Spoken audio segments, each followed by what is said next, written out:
नमस्कार, मैं रेखा दीक्षित आपका स्वागत करती हूँ अपने YouTube चैनल रेखा दीक्षित में।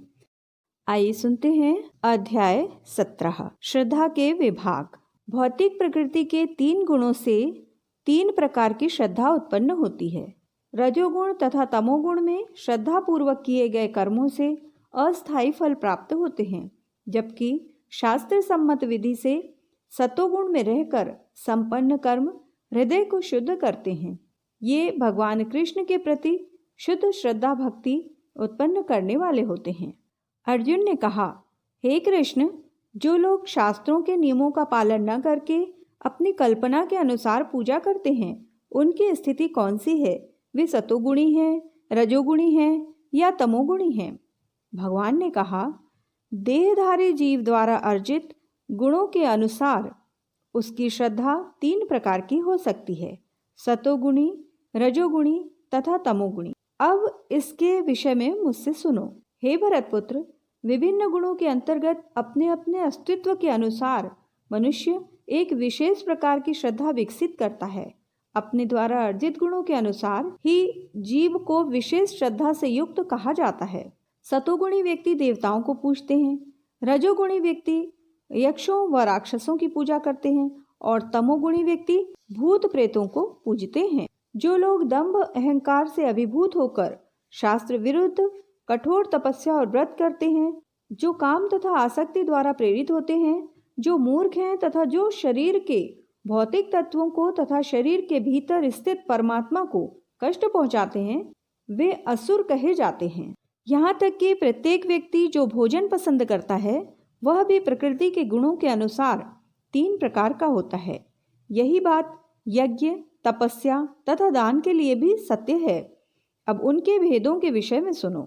जो भोजन सात्विक व्यक्तियों को प्रिय होता है, वह आयु बढ़ाने वाला, जीवन को शुद्ध करने वाला तथा बल, स्वास्थ्य, सुख तथा तृप्ति प्रदान करने वाला होता है। ऐसा भोजन रसमय, स्निग्ध, स्वास्थ्यप्रद तथा हृदय को भाने वाला होता है। अत्यधिक तिक्त, खट्टे, नमकीन, गरम, चटपटे, शुष्क तथा जलन उत्पन्न करने वाले भोजन रजोगुणी व्यक्ति को प्रिय होते हैं। ऐसे भोजन दुख, शोक तथा रोग उत्पन्न करने वाले होते हैं। खाने से 3 घंटे पूर्व पकाया गया स्वादहीन, वियोजित एवं सड़ा, झूठा तथा अस्पृश्य वस्तुओं से युक्त भोजन उन लोगों को प्रिय होता है जो तामसी होते हैं। यज्ञों में वही यज्ञ सात्विक होता है जो शास्त्र के निर्देशानुसार कर्तव्य समझकर उन लोगों के द्वारा किया जाता है जो फल की इच्छा नहीं करते। लेकिन हे भरत श्रेष्ठ, जो यज्ञ किसी भौतिक लाभ के लिए या गर्ववश किया जाता है, उसे तुम राजसी जानो। जो यज्ञ शास्त्रों के निर्देशों की अवहेलना करके, प्रसाद वितरण किए बिना, वैदिक मंत्रों का उच्चारण किए बिना, पुरोहितों को दक्षिणा दिए बिना तथा श्रद्धा के बिना संपन्न किया जाता है, वह तामसी माना जाता है। परमेश्वर, ब्राह्मणों, गुरु, माता पिता जैसे गुरुजनों की पूजा करना तथा पवित्रता, सरलता, ब्रह्मचर्य और अहिंसा ही शारीरिक तपस्या है। सच्चे, भाने वाले, हितकर तथा अन्यों को क्षुब्ध न करने वाले वाक्य बोलना और वैदिक साहित्य का नियमित पारायण करना, यही वाणी की तपस्या है। तथा संतोष, सरलता, गंभीरता, आत्मसंयम एवं जीवन की शुद्धि, ये मन की तपस्याएं हैं। भौतिक लाभ की इच्छा न करने वाले तथा केवल परमेश्वर में प्रवृत्त मनुष्यों द्वारा दिव्य श्रद्धा से संपन्न यह 3 प्रकार की तपस्या सात्विक तपस्या कहलाती है।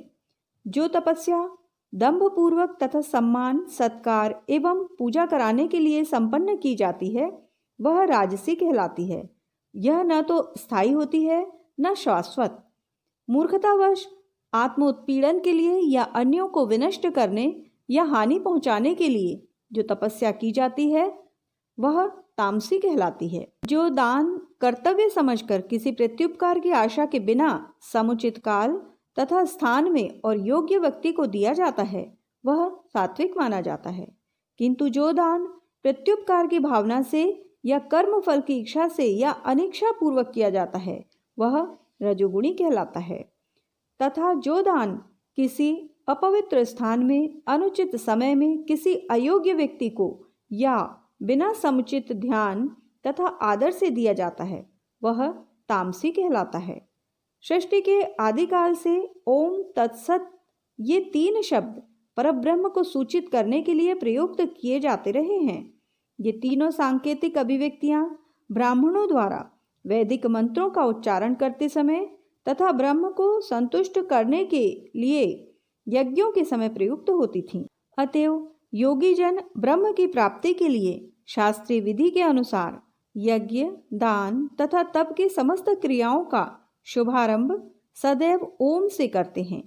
मनुष्य को चाहिए कि कर्मफल की इच्छा किए बिना विविध प्रकार के यज्ञ, तप तथा दान को तत् शब्द कहकर संपन्न करे।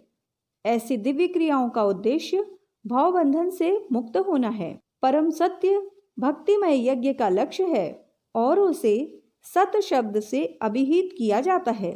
हे प्रथापुत्र, ऐसे यज्ञ का संपन्न कर्ता भी सत कहलाता है। जिस प्रकार यज्ञ, तप तथा दान के सारे कर्म भी जो परम पुरुष को प्रसन्न करने के लिए संपन्न किए जाते हैं सत हैं।